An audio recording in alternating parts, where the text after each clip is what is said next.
ఈరోజు ముఖ్య ఉద్దేశం గతంలో ఎట్లయితే తెలంగాణ ఇస్తామని చెప్పి తెలంగాణ ఇచ్చిన తల్లి సోనియా గాంధీ గారు, అదేవిధంగా వరంగల్ సభలో రాహుల్ గాంధీ గారు ఏకకాలంలో 2 లక్షల రుణమాఫీ చేస్తామని చెప్పారు. మా ప్రభుత్వం వచ్చినాక, ప్రజాప్రభుత్వం వచ్చినాక అదేవిధంగా మాట ప్రకారంగా ప్రజాప్రభుత్వం ఏర్పడిన తర్వాత ముఖ్యమంత్రి వర్యులు రేవంత్ రెడ్డి అన్న అధ్యక్షతలో మంత్రివర్గం కేబినెట్ మీటింగ్ లో విధి విధానాలు కూడా మొన్ననే నిర్ణయించారు. రైతుల పక్షాన నిలబడాలి, మనకు రైతే రాజు, రైతును ఒకరు వ్యవసాయం అంటే పండుగ అని చెప్పి చూపించాలని తెలంగాణ ప్రభుత్వం, ప్రజాప్రభుత్వం, కాంగ్రెస్ ప్రభుత్వం రేవంత్ రెడ్డి గారు విధి విధానాలు తీసుకురు.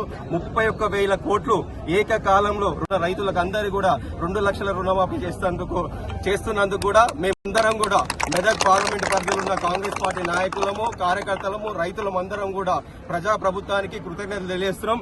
రేపు కూడా ఎట్టి పరిస్థితుల్లో రేవంత్ అన్నకు ఆ కాలము, ఆ భగవంతుడు, మా కాంగ్రెస్ పార్టీ నాయకులము, కార్యకర్తలము, రైతులు, ప్రజలందరూ కూడా ఎప్పటికీ తోడుంటాం. రేపు రానున్న రోజుల్లో కూడా స్థానిక సంస్థల ఎన్నికలు వస్తున్నాయి కాబట్టి గ్రామాలలో మన ప్రభుత్వం చేసే పథకాలు కూడా మీరు గ్రామంలో డోర్ టు డోర్ తీసుకోవాలి, రైతులకు చెప్పాలి.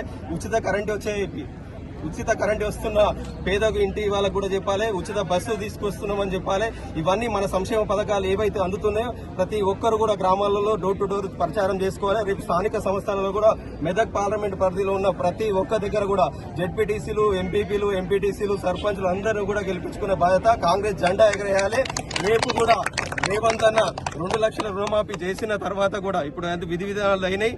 విధానాలు అయినాక కూడా ఈ పడంచర్ కాన్స్టిట్యున్సీలో కూడా మెదక్ పార్లమెంట్ పరిధిలో ఉన్న రైతులను అందరినీ పిలిచి పెద్ద ఎత్తున కృతజ్ఞత సభ పెట్టి రైతులకు సన్మానం చేసే బాధ్యత తీసుకుంటాం. ఎందుకంటే గత ప్రభుత్వం బీఆర్ఎస్ ప్రభుత్వం ఉంది, 28,000 కోట్లు ₹1,00,000 రుణమాఫీ చేస్తాని విడతలకు వేసి వాళ్ళ మిత్రులకు కూడా చేయలేడు. కానీ మా ప్రభుత్వం, ప్రజాప్రభుత్వం వచ్చినాక కాంగ్రెస్ ప్రభుత్వం ఒక్కటేసారి రైతులకు 2 లక్షల రుణమాఫీ చేస్తున్న ప్రభుత్వం ఏదైనా ఉందంటే కాంగ్రెస్ పార్టీ. గతంలో కూడా మాట ఇచ్చింది, మాట ఇచ్చిన ప్రకారం తెలంగాణ ఇచ్చిన తల్లి సోనియా గాంధీ గారు, అదేవిధంగా ఆమె అడుగుజాడల్లో రేవంత్ అన్న నడుస్తూ మాట ప్రకారం మాట మీద ఉండాలని చెప్పి ప్రభుత్వం ఏవైతే 6 గ్యారెంటీలు పెట్టారో 6 గ్యారెంటీలు నిర్వహించే ప్రభుత్వం కాంగ్రెస్ ప్రభుత్వం. మేమందరం కూడా రేవంత్ అన్నకు ప్రజలు అందరం కూడా ఎప్పుడూ తోడుగుంటామని చెప్పి తెలియజేస్తున్నాం. జై కాంగ్రెస్.